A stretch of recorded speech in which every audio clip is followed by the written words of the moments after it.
What's going on, YouTube? JT's Reborn here, and welcome back to another edition of After the Movie. I just got done watching Disney's all-new live-action remake, reimagining, not really remake, kind of prequel, whatever the hell you want to call it, known as Cruella. It stars Emma Stone. It's directed by the individual who made I, Tonya.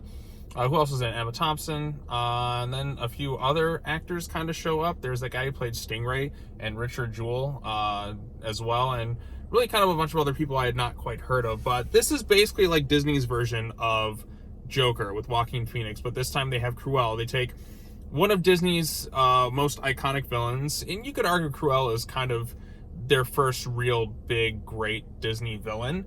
I mean, you had other ones, like you had like the evil queen from like Snow White, and you had others that kind of came in there, but Cruella was like the first like classic like Disney villain, at least in my book. And of course you had the other live action movies. You had 101 Dalmatians with Glenn Close, who is absolutely entertaining as hell in those movies. So over the top, but just kind of pitch perfect casting. But this thing does the Joker approach. It's set in the 1970s. Hell, they even played the song Smile, which they also played in the trailers for Joker. I know I'm going to compare this to Joker a lot, but that's kind of like what this movie can kind of remind you of. But it takes Cruella de Vil, who is one of the most irredeemable like types of villains, and tries to make you like sympathetic towards her and turn her into this like anti-hero of sorts. And that didn't quite sit well with me by the end of the film. Like, you know, Joker was like a cautionary tale about what can happen if you're not there to kind of treat people right. I guess this can kind of go the same way, but at the end of the day, like, Joker was still a villain by the end of that film. Here, they're portraying Cruella as kind of this, like, anti-hero, and it kind of does its own thing. This does not feel like any other, like, Disney, like, film that they've done in really kind of ever. It does have its own unique style. Now, this director did make I, Tonya, which is a movie that I did quite enjoy, and they made some other things, but this feels fully, like, unique. And then kind of, like, towards the end, it's where it starts to like it feels unnecessarily kind of long. Like, but there's like a point in the movie where it happens and there just still feels like there's like a half hour, 40 minutes left. Like, oh my god, when is this thing going to end? Performance wise, you have Emma Stone as Estella, or in this case Cruella is like her alter like ego, and she does a pretty good job. Like, Emma Stone definitely carries this film quite well. And you have Horace and Jasper. Like, we get to see her as a kid, and we go into her little backstory with her and her mom. I guess I have to get into spoilers at this point, because like it kind of goes into why Cruella hates Dalmatians, and it was so laughable and stupid that I, like, when I saw it, I had to laugh, because I'm like, really? Did they just kind of do that? But basically, there's this character known as the Baroness. Okay, full spoilers ahead. By the end of the film, like, I don't know necessarily what to think of it. Like, it's not a bad movie. Like, it's not really anything great. It just felt kind of like weird and out there and bizarre, but like something's kind of annoying me. In particular, this need for movies nowadays to try and turn every single major villain into like this big sympathetic character. And I'm like, no, what made Cruella kind of unique was she was just a straight up irredeemable villain. She's the most evil kind of person you can think of. She wants to skin puppies alive to make a fur coat. I'm sorry, but don't make that sympathetic. Like, that's what makes Cruella like a great villain, because she's so unapologetically evil and crazy in what she does. That's what makes Cruella kind of unique. Here they try and do a little different take, and it's just like, yay, look at us, like, look at how crazy Cruella is. And I'm like, no, it doesn't quite work for me. Like, by the end of the film, it's like it doesn't necessarily know what it wants to do with her. It's like, is she going to be this anti-heroic character, or is they setting it up? Like, there's even a mid-credit sequence where Cruella sends like puppies to Anita and Roger for some reason. Like, is she setting in motion her plans for like 101 Dalmatians, or is it something else? And are Pongo and Purdy now siblings? That just makes things really kind of weird. So yeah, like, the big thing in this movie is, as a child, her name was Estelle, but she had like kind of an alternate, not really an alternate personality, like what she kind of called it was Cruella. Like, her mom, which isn't really her mom, the Baroness, turns out to be her real mom, which is one of the twists of the movie, and I just kind of like groaned. I'm like, oh my god, why? So like she watches her mom die at the hands of Dalmatians. Yes, so Cruella's reason for hating like Dalmatians, like her disdain, kind of comes from the fact that Dalmatians killed her mom. And they don't just like maul her or anything like that, they push her off a cliff. And I'm like, what is this? Like, this is so, I mean, the Dalmatians were like are like the good guys kind of in the other films. Like, we root for the dogs.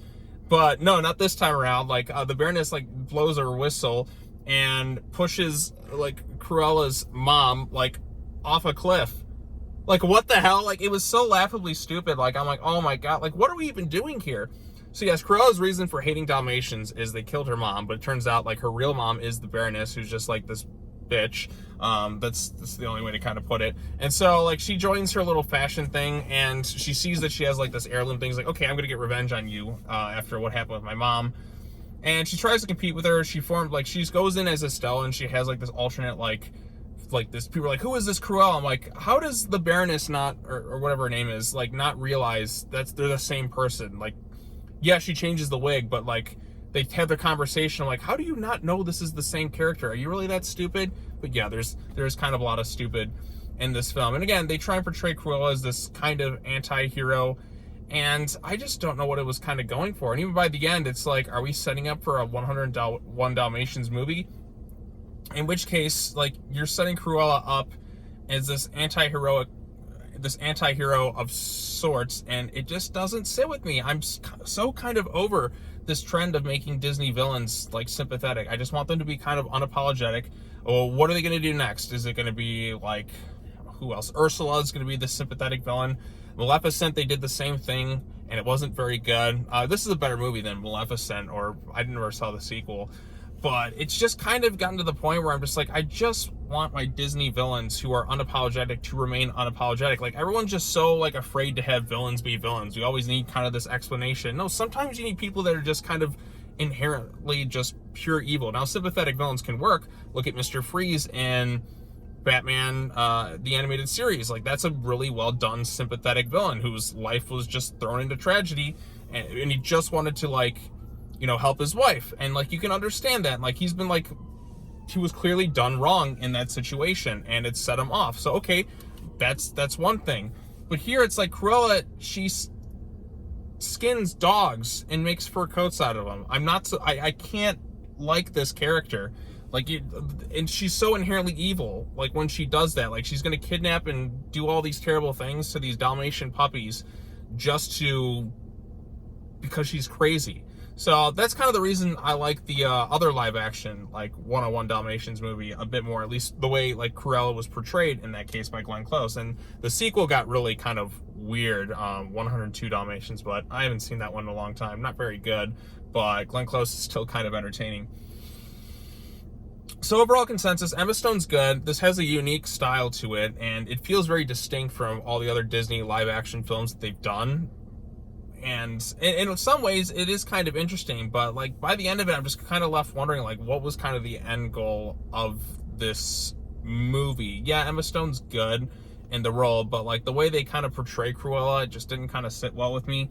And I just kind of, like, sat back, like, the whole time watching this thing, like, like, there was never anything that just made me go, oh wow, that's really, really cool, or anything that really just, like, oh, that's the dumbest thing. Well, I mean, there's one thing, Cruella's whole explanation for, like, hating Dalmatians, which even by the end of the film, it's like, not really, but she's still kind of, I don't know anymore. But yeah, oh, another thing that kind of was really bad was the CGI.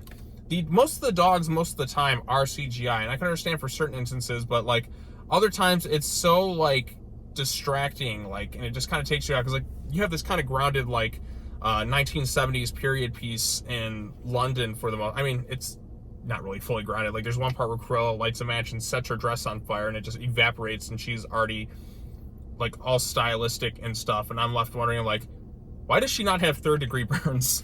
But yeah, like, there's some really bad CGI with the dogs, and apparently this movie cost $200 million. It does not look like that at all. It just looks really, it doesn't really feel like a $200 million movie, like, when I sit back and kind of look at this thing.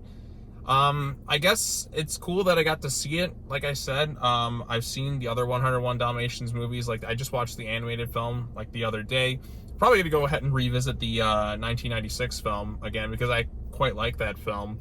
It wasn't as good as the animated film, but I appreciate the fact that, like, they didn't have the dogs talk. They kind of took things a little bit differently. Glenn Close was so over the top. She was more cartoony than the cartoon version, and she was a lot of fun, like, in that role, like, just so unapologetically evil. And I kind of just miss that with my villains, and I just don't understand what the end goal was with Cruella here. Like, she's supposed to be one of Disney's biggest villains, but you're kind of turning her into this anti-heroic figure of sorts, and it just doesn't sit well with me. So I don't know, Cruella's just kind of a mixed, like, confused bag for me, but I guess it's cool that I got to see it. I don't hate it. I don't really, like, dislike it fully. I mean, some things I do, and I found some bits kind of dumb, but it's not a movie that just is really going to sit with me for a while. It's not quite as good as something like Joker did just a few years ago. I mean, that's what this movie feels like. It feels like Joker happened and you're like, okay, we'll do that for Cruella. Like, I mean, these studios tend to copy each other. Like, obviously the DCU did this,